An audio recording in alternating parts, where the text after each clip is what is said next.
Senior journalist Devulapalli Amar రచించిన the Deccan power play పుస్తకం దేశ రాజధాని ఢిల్లీలో మంగళవారం నాడు విడుదల కానుంది. మాజీ ప్రధాని మన్మోహన్ సింగ్ మీడియా సలహాదారు సంజయ్ బారు ఈ పుస్తకాన్ని ఆవిష్కరించనున్నారు. ముగ్గురు ముఖ్యమంత్రులు వైఎస్ రాజశేఖర రెడ్డి, చంద్రబాబు నాయుడు, వైఎస్ జగన్మోహన్ రెడ్డి రాజకీయ ప్రయాణాలపై ఇప్పటివరకు వెలుగు చూడని అనేక కొత్త విషయాలు ఈ పుస్తకం ద్వారా వెలుగులోకి రానున్నాయి.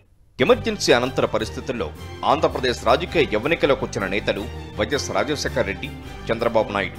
వైఎస్ రాజశేఖర రెడ్డి అకాల మరణం తర్వాత ఏర్పడిన పరిస్థితుల్లో రాష్ట్ర రాజకీయాల్లో తనదైన ముద్ర వేస్తూ జననేతగా నిలిచిన నాయకుడు వైఎస్ జగన్మోహన్ రెడ్డి. ఈ ముగ్గురు నేతల రాజకీయ ప్రయాణంలోని ఆసక్తికర మలుపులను ది డెక్కన్ పవర్ ప్లే పుస్తకంలో పొందుపరిచారు రచయిత, ప్రముఖ జర్నలిస్టు దేవులపల్లి అమర్. ఎన్నెన్నో ఒడిదుడుకులను ఎదుర్కొని ప్రజా ప్రస్థాన పాదయాత్రతో అశేష ప్రజల అభిమానం పొంది తిరుగులేని నాయకునిగా ఎదిగారు డాక్టర్ వైఎస్ రాజశేఖర రెడ్డి. ఒంటి చేత్తో 2 సార్లు పార్టీని అధికారంలోకి తెచ్చిన వైఎస్ఆర్ రాజకీయ బాట రహదారి అయితే, అందుకు విరుద్ధంగా దొడ్డిదారిలో ముఖ్యమంత్రి పదవిని చేపట్టిన చరిత్ర చంద్రబాబు నాయుడిది. సొంత మామ ఎన్టీఆర్ను వైస్రాయ్ కుట్ర ద్వారా గద్దె దింపిన ఘనుడు ఆయన. చేతిలో 26 మంది ఎమ్మెల్యేలే ఉన్నా సరే తనకే మెజారిటీ ఉందని నమ్మించడానికి బాబు పన్నిన కుట్రను సాక్ష్యాలతో సహా రికార్డు చేయడం జరిగిందని రచయిత అమర్ తెలిపారు. అలాగే అబ్దుల్ కలాంను రాష్ట్రపతిని, దేవగౌడను ప్రధానిని చేశానంటూ అనేక గొప్పలు చెప్పుకున్నారు చంద్రబాబు. అవి అబద్ధాలే తప్ప అందులో నిజం లేదని సాక్ష్యాలతో సహా వివరించడం జరిగిందని రచయిత అన్నారు. అప్పుడు అందరం ఇప్పటికీ చాలా పాపులర్గా మాట్లాడుకునే వైస్రాయ్ ఉదంతం, ఆ వైస్రాయ్ ఉదంతం అనేదాన్ని కూడా మినిట్ టు మినిట్ ఏం జరిగింది ఆ వైస్రాయ్ ఉదంతంలో అనేది కూడా ఈ పుస్తకంలో రికార్డ్ చేయడం జరిగింది. చంద్రబాబు రాజకీయాలు ఎట్లా నడిచినాయి, రాజశేఖర రెడ్డి రాజకీయాలు ఎట్లా నడిచినాయి. రాజశేఖర రెడ్డి అని ఆయన ఒక విశ్వసనీయతతోటి ప్రజాదరణ పొంది పార్టీలోని నాయకత్వం లేదా పార్టీలోని కాడర్స్ వాళ్ళందరి మద్దతు మెప్పు పొంది ఆ పార్టీలో ఉంటూ ఆయన ఎట్లయితే సక్సెస్ దారిలో వచ్చినాడో, చంద్రబాబు నాయుడు అందుకు భిన్నంగా తాను వేరే మార్గం ఎంచుకొని, అంటే ప్రజల్లో కానీ పార్టీ కాడర్లో కానీ నాయకుల్లో కానీ ఎప్పుడు ఏనాడు ఆయన ప్రియుడైన నాయకుడు కాదు. ఆయన తన మ్యానిపులేటివ్ పాలిటిక్స్ ద్వారా అధికారంలోకి వచ్చినాడు. జాతీయ రాజకీయాల్లో కూడా ఆయన ప్లే చేసిన రోల్ కొంత ఉంటుంది.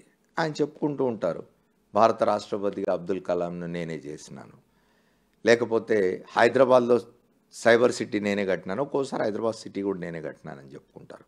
అట్లాగే దేవేగౌడని నేనే ప్రైమ్ మినిస్టర్ని చేసిన అని చెప్పుకుంటాడు. ఇవన్నీ ఎట్లా వాస్తవం కాదు అని చెప్పి ఆధారాలతో రాసిన పుస్తకం ఇది. వైఎస్ రాజశేఖర రెడ్డి అకాల మరణం తర్వాత ఆయన తనయుడు వైఎస్ జగన్మోహన్ రెడ్డి అనేక కష్టాలను, నష్టాలను ఎదుర్కొన్నారు. ప్రజలకిచ్చిన మాటను నిలబెట్టుకోవడానికి అవిశ్రాంత పోరాటం చేశారు. ఈ క్రమంలో కాంగ్రెస్ పార్టీ వ్యవహరించిన తీరుపై ఆవేదన చెందిన ఆయన ఆ పార్టీకి రాజీనామా చేసి ఒక్కడే ప్రజల్లోకి వెళ్లారు. వైఎస్ఆర్ కాంగ్రెస్ పార్టీని పెట్టారు. ఇడుపులపాయ నుంచి ఇచ్చాపురం దాకా చారిత్రాత్మక ప్రజా సంకల్ప పాదయాత్ర చేశారు. అపారమైన ప్రజాదరణ పొంది జననేతగా అవతరించారు. ఆయన రాజకీయ ప్రయాణంపై అనేక విశేషాలను డెక్కన్ పవర్ ప్లేలో రాయడం జరిగిందని రచయిత అమర్ తెలిపారు.